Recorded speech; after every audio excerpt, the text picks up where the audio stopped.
I was 18 years old when I got married. I belonged to a very conservative family, a Baloch family, where good daughters never say no to their parents. My father wanted me to get married, and all I said was, if that makes you happy, I'll say yes.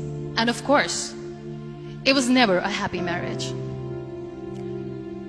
Just about after 2 years of getting married, about 9 years ago, I met a car accident. Somehow my husband fell asleep and the car fell in the ditch. He managed to jump out, saved himself. I'm happy for him. But I stayed inside the car and I sustained a lot of injuries. The list is a bit long. Don't get scared. I'm perfectly fine now. Radius ulna of my right arm were fractured. The wrist was fractured. Shoulder bone and collarbone were fractured. My whole rib cage got fractured. And because of the rib cage injury, lungs and liver were badly injured. I couldn't breathe. I lost urinary bowel control. That's why I have to wear the bag wherever I go.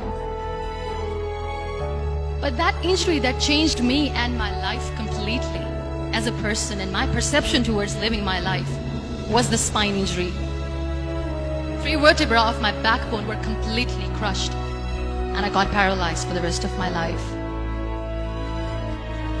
So this accident took place in a far-flung area in the outskirts of a very small province, Balochistan, where there was no first aid, no hospital, no ambulance. I was in the middle of nowhere in that toppled car. Many people came to rescue. They gave me CPR. They dragged me out of the car. And while they were dragging me out, I got the complete transection of my spinal cord. I finally ended up in a hospital where I stayed for 2.5 months. I underwent multiple surgeries. Doctors have put a lot of titanium in my arm. There's a lot of titanium at my back to fix my back. That's why people in Pakistan call me the Iron Lady of Pakistan.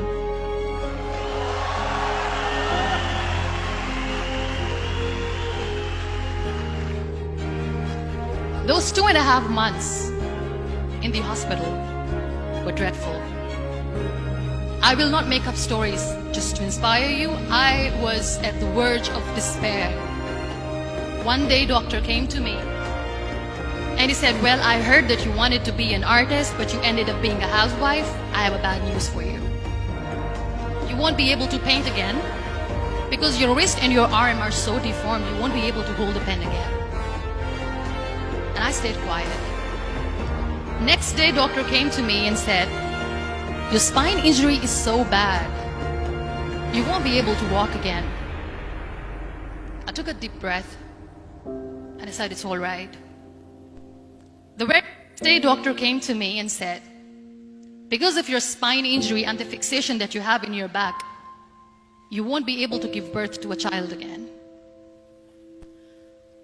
That day, I was devastated. I still remember, I asked my mother, why me? And that is where I started to question my existence. Why am I even alive? What's the point of living? I cannot walk, I cannot paint, fine, I cannot be a mother. And we have this thing in our heads, being women, that we are incomplete without having children. I am going to be an incomplete woman for the rest of my life. What's the point? So my mother said to me, this too shall pass. God has a greater plan for you. I don't know what it is, but He surely has.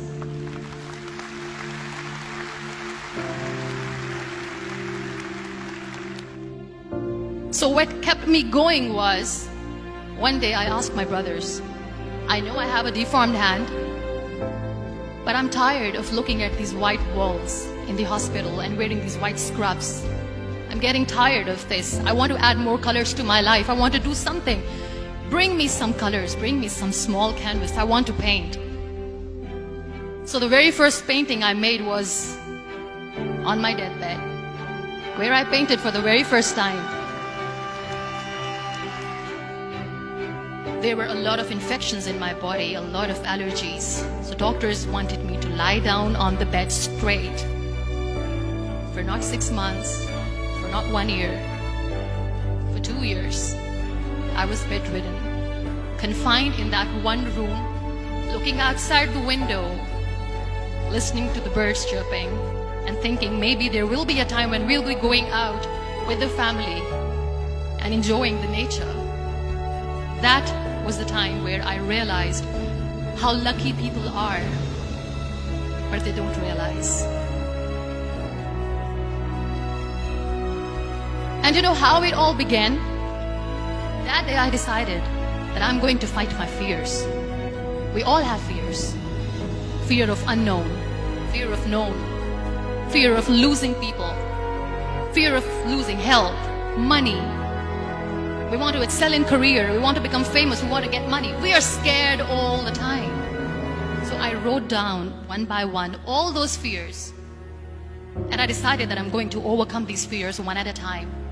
Do you know what was my biggest fear? Divorce. Didn't work.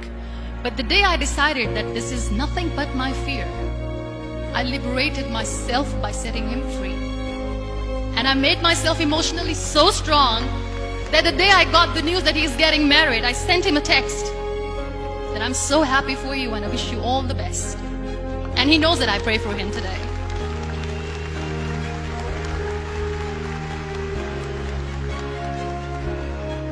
My biggest fear, number 2, was I won't be able to be a mother again.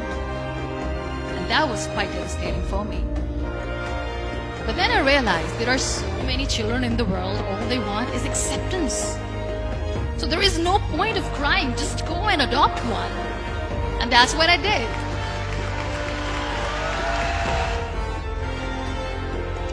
So when you accept yourself the way you are, the world recognizes you.